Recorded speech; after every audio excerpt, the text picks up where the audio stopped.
Layani umat, membangun bangsa, ikhlas beramal jadi semboyan. Layani umat, membangun bangsa. Berkhidmat untuk umat dalam keberagaman, bersatu padu bergerak dan berkarya, wujudkan negeri yang damai.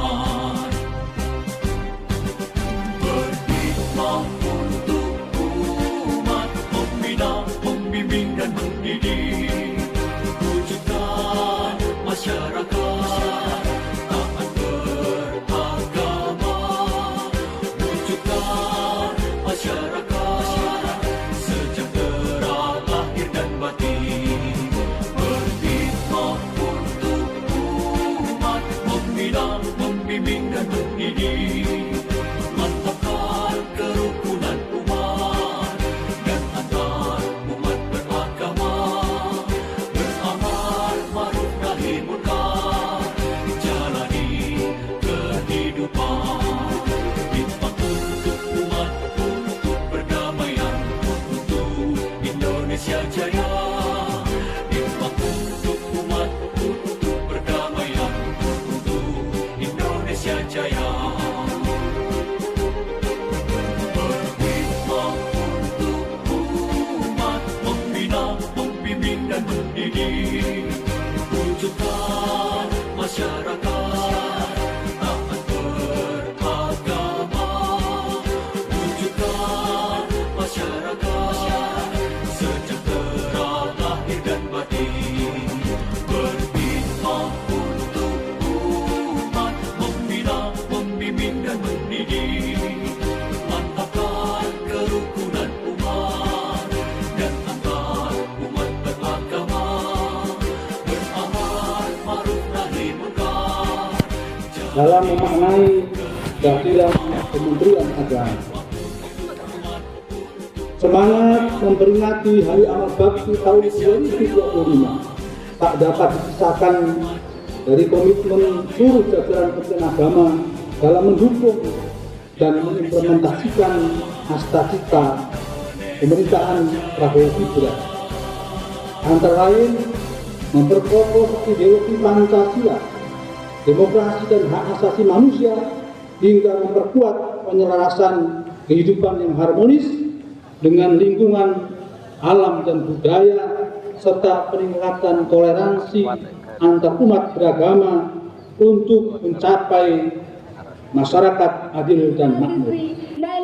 Hadirin peserta upacara yang saya hormati, dalam cita kebangsaan yang berikutkan Pancasila, keberadaan Kementerian Agama merupakan jalan tengah antara teori memisahkan agama dari negara dan teori persatuan agama dengan negara. Pidato pertama Menteri Agama pada 4 Januari 1946 menegaskan bahwa Kementerian Agama membawa misi untuk memelihara dan menjamin kepentingan agama-agama serta pemeluk-pemeluk. Indonesia bukanlah negara agama dan bukan pula negara sekuler ataupun negara yang membolehkan propaganda anti agama. Meski demikian, negara memberi tempat terhormat bagi agama dan masyarakat Indonesia selama berabad-abad hingga dikenal religius. Peran negara dalam menjaga religiusitas masyarakat, kebebasan beribadah, meningkatkan kualitas kehidupan intern dan antar umat beragama adalah tugas penting yang dijalankan oleh Kementerian Agama. Dalam beberapa dekade terakhir muncul fenomena kesenjangan antara kehidupan umat dengan ajaran agama yang dianutnya. Setiap agama melarang korupsi, tapi praktik seperti itu masih saja terjadi. Semua agama melarang kekerasan, kebencian, dan kesewenang-wenangan, namun berbagai anomali masih dijumpai di berbagai ruang kehidupan.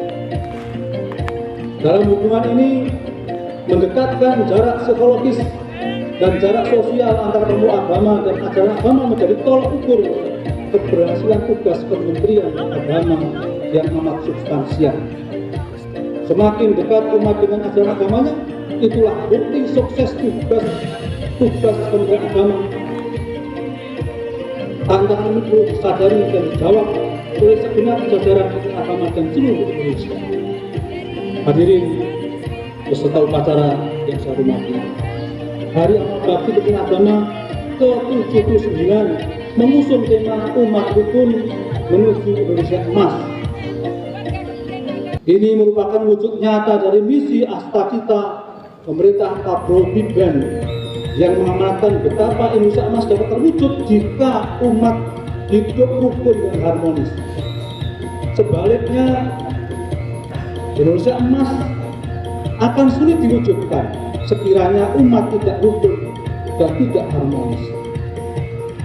Indonesia negara besar dengan 17.508 pulau, 1.340 suku bangsa, 715 bahasa daerah dan beragam agama, bisa hidup berdampingan dengan rukun dan damai, membentuk harmoni dalam zamrud khatulistiwa. Ini merupakan salah satu keajaiban dunia dan anugerah Tuhan. Untuk itu, peran moral kerukunan perlu kita suarakan di berbagai forum dan saluran informasi. Hadirin yang berbahagia, dunia saat ini sedang dihadapkan pada tantangan global berupa kerusakan alam yang berakibat pada perubahan iklim.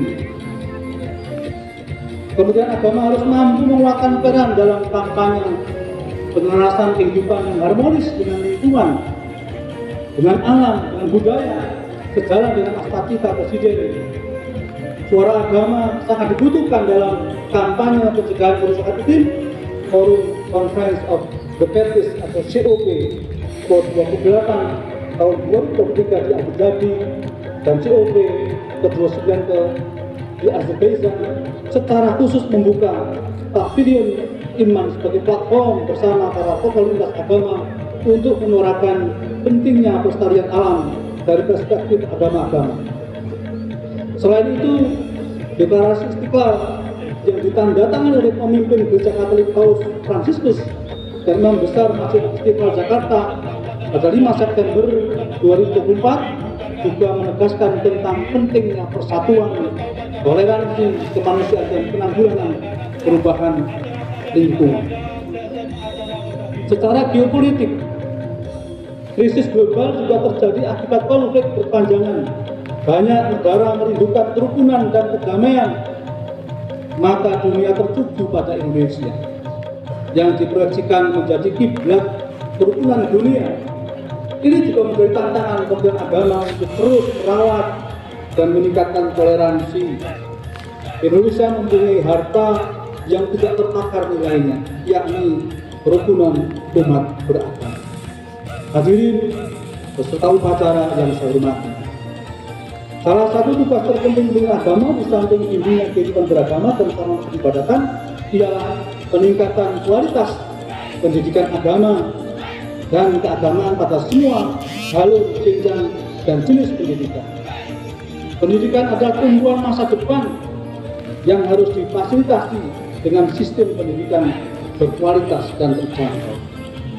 Proses pendidikan akan menghasilkan sumber daya manusia unggul dan berkarakter, penguasaan sains, teknologi, literasi, dan memiliki kepedulian sosial. Anak-anak dan peserta didik yang sehat, cerdas, dan berakhlak mulia adalah modal kekuatan bangsa dalam mengarungi percaturan global. Mendukung program prioritas Kementerian Agama dan juga mendukung pemerintah Prabowo Gibran akan bergizi gratis akan dilaksanakan pada lembaga pendidikan binaan Kementerian Agama. Pemerataan dan peningkatan mutu pendidikan adalah cita-cita Kementerian Agama dari masa ke masa. Semua warga, laki-laki, perempuan, baik yang kaya maupun yang kurang mampu, termasuk penyandang disabilitas, harus mendapat layanan pendidikan agama dan keagamaan yang setara dan berkeadilan. Pemberdayaan ekonomi umat juga menjadi konsentrasi Kementerian Agama. Ini dilakukan dalam upaya mewujudkan Astacita pemerintah dan mengentaskan kemiskinan. Hal itu antara lain dilakukan Kementerian Agama melakukan dengan pesantren, pengembangan ekosistem ekonomi haji, serta optimalisasi pemberdayaan tata kelola zakat wakaf, dana dunia, dan gerakan filantropi lain. Hadirin saya berbahagia yang saya hormati, Kementerian Agama terus berkomitmen pada proses reformasi birokrasi dan penguatan mikromeritokrasi dalam tata kelola organisasi. Ini juga menjadi bagian penting dari upaya pencegahan korupsi di Kementerian Agama. Sejalan dengan itu, dalam amanat pagi ini saya ingin mengingatkan kita semua, termasuk diri saya sendiri, bahwa Kementerian Agama bak air putih bersih.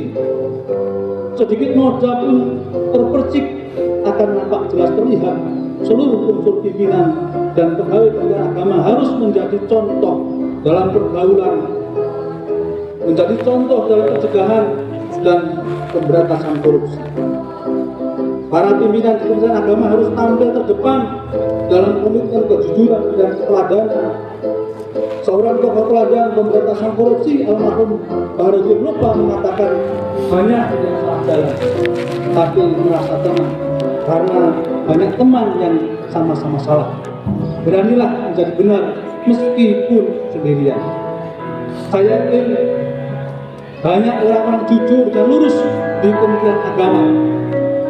Untuk itu, mari menjadi agen perubahan dan agen integritas yang mampu menjaga reputasi kementerian dan pemerintahan kita.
Indonesia Jaya, hikmah untuk umat, untuk perdamaian, untuk Indonesia Jaya.